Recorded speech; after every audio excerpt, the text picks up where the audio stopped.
ચલો આગળનો ક્વેશ્ચન બહુ જોરદાર છે. ક્વેશ્ચન એવો છે કે યુનેસ્કો એ સંયુક્ત રાષ્ટ્રની એક ખૂબ જ મહત્વપૂર્ણ સંસ્થા છે, ચર્ચા કરો. યુનેસ્કો એ યુનાઇટેડ નેશન્સની એક ખૂબ જ મહત્વપૂર્ણ સંસ્થા છે, ચર્ચા કરો. આ ક્વેશ્ચનની અંદર તમારે શું લખવાનું? પહેલાં તો આઈબીસી ઇન્ટ્રોડક્શન બોડી કન્ક્લુઝન. તો ઇન્ટ્રોડક્શનની અંદર તમે લખી શકો કે ભાઈ યુનાઇટેડ નેશન્સની ઘણી બધી મહત્ત્વની સંસ્થાઓ છે, એમાંની એક સંસ્થા જે છે એ યુનેસ્કો છે, બરાબર. હવે જો મોસ્ટ ટાઈમથી મેં તમને કીધું કે ફોલ્ડર વધુ ફોલ્ડર બનાવવાના, વધુ હેડિંગ સબ હેડિંગને એ બધી વસ્તુ બનાવવાની. હવે પહેલાં તો યુનેસ્કો વિશે જે છે એ તમે ડિટેલમાં વાંચેલું ન હોય અને એની ઉપર 2 પાના ભરવા એ શરૂઆતના તબક્કામાં તમને જે છે એ અઘરા લાગી શકે છે કે આની ઉપર 2 પાના કઈ રીતે ભરવા. પણ તમે વિચારો, હું તમને એક ટેકનિક આપું, એનાથી તમને ખ્યાલ આવી જશે કે ખરેખર આ તો બહુ જોરદાર છે. યુનેસ્કોનું એક તમને ફૂલ ફોર્મ ખબર હોવી જોઈએ. યુનેસ્કોનું ફૂલ ફોર્મ શું કહે છે? United Nations Educational Scientific and Cultural Organization. United Nations Educational Scientific and Cultural Organization. આપણે એનું ફૂલ ફોર્મ જોઈએ તો આપણને ખબર પડે છે કે આની અંદર 3 મહત્ત્વના મુદ્દા છે. કયા? તો કે એક તો એજ્યુકેશનલ, બરાબર. બીજું શું? તો કે સાયન્ટિફિક અને ત્રીજું કલ્ચરલ. હવે તમારે શું કરવાનું?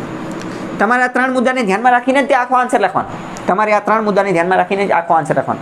પહેલી વસ્તુ, તમારા 3 ફોલ્ડર અહીંયા જ તૈયાર થઈ ગયા કે એજ્યુકેશનના પ્રમોશન માટે કામ કરે છે, સાયન્ટિફિક એપ્રોચ, સાયન્ટિફિક ટેમ્પરામેન્ટના અવેરનેસ માટે, વૈજ્ઞાનિક દ્રષ્ટિકોણ, વૈજ્ઞાનિક અભિગમ ખીલવવા માટે, રિસર્ચ, ઇનોવેશન, ડેવલપમેન્ટ એ બધા માટે કામ કરે છે, અને કલ્ચરલ સાંસ્કૃતિક ધરોહરોને સાચવવા માટે એ બધા માટેનું જે છે કામ કરે છે. 3 ફોલ્ડર તમારા અહીંયા બની ગયા. ઇન્ટ્રોડક્શનની અંદર તમે આ જ વસ્તુ લખી શકો કે યુનાઇટેડ નેશન્સ સંયુક્ત રાષ્ટ્રની ઘણી બધી સંસ્થાઓ છે, એમાંની યુનેસ્કો મહત્ત્વની છે. શા માટે? તો કે એજ્યુકેશન, સાયન્ટિફિક અને કલ્ચર એટલે કે શિક્ષણ, વૈજ્ઞાનિક દ્રષ્ટિકોણ અને સંસ્કૃતિ એને જાળવવા માટે અને એના પ્રમોશન માટે જે છે એ અત્યંત મહત્ત્વનું કામ કરે છે, બરાબર. પહેલી વસ્તુ તમે આવું ઇન્ટ્રોડક્શન એ બધી વસ્તુ લખી દીધી. હવે ડાયરેક્ટ બોડી પાર્ટની અંદર ઘૂસી જવાનું. બોડી પાર્ટની અંદર તમે અંદર ઘૂસી જવાનું કે એજ્યુકેશન, બરાબર. હવે એજ્યુકેશન માટે યુનેસ્કો કેવા કામ કરે છે તમને ખ્યાલ હોઈ પણ શકે છે અને તમને ખ્યાલ ન પણ હોઈ શકે છે. નો ખ્યાલ હોય ત્યારે શું કરવાનું? ત્યારે તમારે લખવાનું કે ડેવલપિંગ કન્ટ્રીઝ છે, વિકાસશીલ દેશો છે, અથવા તો આફ્રિકાના અમુક ગરીબ દેશો છે, આ બધી જગ્યાએ જે છે એ એજ્યુકેશન પૂરું પાડવા માટે જે છે એ ટેકનિકલ નોલેજ પૂરું પાડે છે, ટેકનિકલ સપોર્ટ પૂરો પાડે છે. આની માટે ફંડ ને એ બધું જે છે આપે છે. જો ફંડ તો થોડુંક વધારે થઈ જશે, બરાબર. એટલે એવું કહી દેવાનું કે એની માટેનો ટેકનિકલ સપોર્ટ પૂરું પાડે છે. પહેલી વસ્તુ.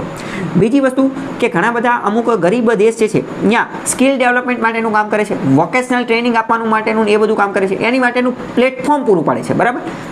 એની માટેનું શું કરે છે? પ્લેટફોર્મ પૂરું પાડે છે. આવું લખી નાખવાનું. બીજી વસ્તુ શું? બીજો પોઈન્ટ તમે એજ્યુકેશનની અંદર તમે એવું લખી શકો, મોસ્ટ ઇમ્પોર્ટન્ટ, કે એજ્યુકેશન સંબંધિત ઘણા બધા રિસર્ચ પેપર, જર્નલ અને એજ્યુકેશન સંબંધિત વર્લ્ડ બેસ્ટ પ્રેક્ટિસીસ જે છે એને પબ્લિશ કરે છે, બરાબર. હકીકતમાં કોઈ પણ મોટી સંસ્થા હોય તો એ આવી બધી વસ્તુ જે છે પબ્લિશ કરતી જ હોય, બરાબર. તો આની અંદર આ એનું યોગદાન થઈ ગયું, તો એ એની માટે કામ કરે છે, બરાબર. તો એક આ પોઈન્ટ લખી નાખવાનો.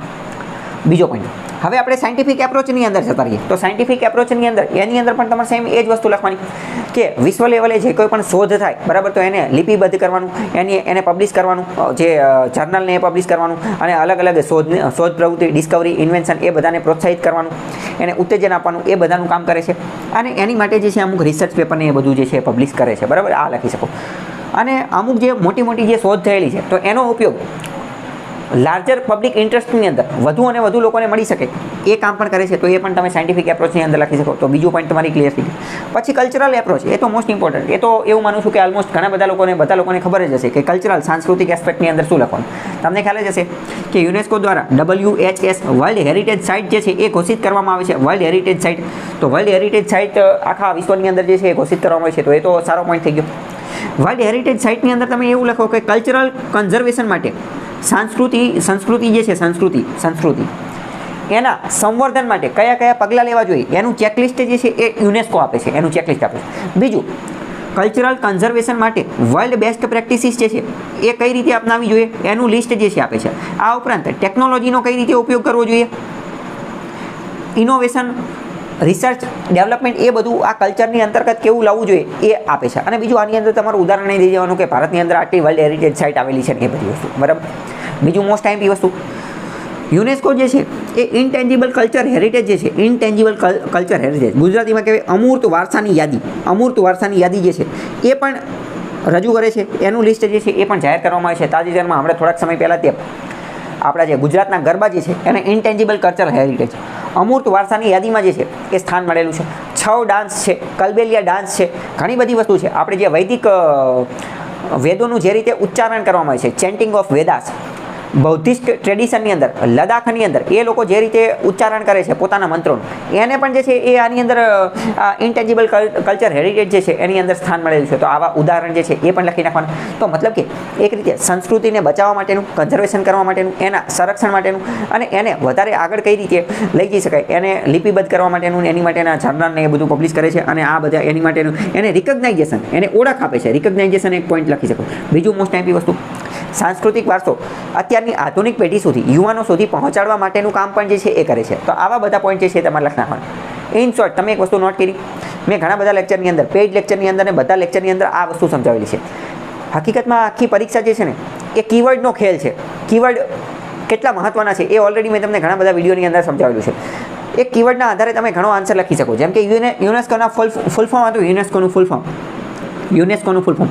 એની ઉપરથી તે આપણે બધા જ દરવાજા ખોલ્યા. કયા દરવાજા? અલગ અલગ એસ્પેક્ટ, અલગ અલગ આયામ, અલગ અલગ પર્સ્પેક્ટિવ, અલગ અલગ જે ડાયવર્સ પોઈન્ટ આપણે જે લાયા એ હકીકતમાં આપણે એનું જે ફૂલ ફોર્મ હતું એના આધારે જ લાયા ને. બાકી હવે આપણે ક્યાંય યુનેસ્કોનું રિસર્ચ પેપર કે યુનેસ્કોની વેબસાઇટ કે યુનેસ્કોની ડિટેલ કોઈ વસ્તુ જાણવા નથી ગયા, કે યુનેસ્કોનો સેમિનાર નથી પહેલા, કે અહીંયા જઈને આપણે એનું ચેકિંગ વગેરે જે છે એ કર્યું.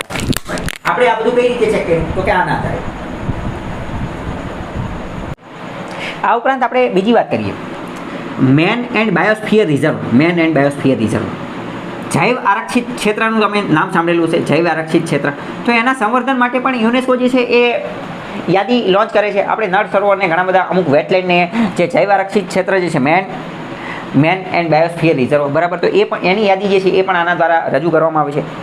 બીજી વાત કરીએ, યુનેસ્કો જે છે એ વારંવાર પ્રેસ ફ્રીડમની વાત કરતું હોય છે. પ્રેસ ફ્રીડમ એટલે કે પ્રેસ જર્નાલિઝમ, પત્રકારત્વની સ્વતંત્રતા જે છે હોવી જોઈએ, એના વિશે જે છે વારંવાર વાત કરતું હોય છે. આ ઉપરાંત આપણે જે કલ્ચર, સંસ્કૃતિનું જે કન્ઝર્વેશન હતું તો એની માટે યુનેસ્કો ઘણા બધા પ્રોગ્રામ પણ લોન્ચ કરે છે. એની માટે અવેરનેસ ચડાવવા માટે ઇન્ટરનેશનલ કન્વેન્શન, સેમિનાર એ બધાનું પણ આયોજન કરે છે, કે જેમાં વિશ્વના બધા લોકોને જે છે એ બોલાવવામાં આવે છે. બીજી વાત કરીએ કે કેપેસિટી બિલ્ડિંગ. આ એક વસ્તુ તમારે લખી નાખવાની. એક પોઈન્ટ યાદ રાખો, CBT, capacity building and training, એની માટેનું કામ કરે છે. આ હું તમને મહત્વનો કીવર્ડ આપું, ગમે જગ્યાએ આ કીવર્ડ ઠપકાર દેવાનો. કેપેસિટી બિલ્ડિંગ એન્ડ ટ્રેનિંગ જે ગવર્નન્સનો ટોપિક હશે એમાં તો તમે વારંવાર આ ટોપિક ઉપયોગ કરી શકો છો, કે કોઈ પણ વસ્તુ જે છે એની માટે શું કરવું જોઈએ? તો કે આ CBT કરવું જોઈએ, કેપેસિટી બિલ્ડિંગ એન્ડ ટ્રેનિંગ. એક એક્ઝામ્પલ આપું, જેમ કે સાયબર ક્રિમિનલો સામે બચવા માટે શું કરવું જોઈએ? સાયબર ઠગ વારંવાર સાયબર ધોખાધડી કરતા હોય તો શું કરવું જોઈએ? તો કે જે ઓફિસરો જે છે એનું CBT કરવું જોઈએ, કેપેસિટી બિલ્ડિંગ એન્ડ ટ્રેનિંગ. કેમ? કારણ કે સાયબર ઠગ જે છે એ તો અત્યાર સુધી હથિયાર લઈને બેઠા છે, આમની પાસે કંઈક છે નહીં, આવડતું નથી.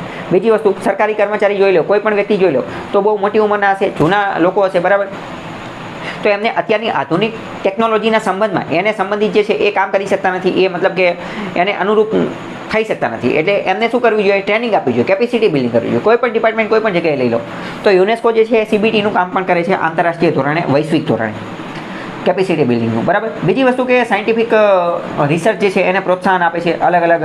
બીજું એક મોસ્ટ આઈએમપી, આખું યુનાઇટેડ નેશન્સ જે છે એ આની ઉપર તો કામ કરે જ છે. SD ઉપર. SD શું છે? સસ્ટેનેબલ ડેવલપમેન્ટ ઉપર. આખો યુનાઇટેડ નેશન્સ એની ઉપર જ કામ કરે છે. તો સસ્ટેનેબલ ડેવલપમેન્ટ ઉપર જે છે એ કામ કરે છે.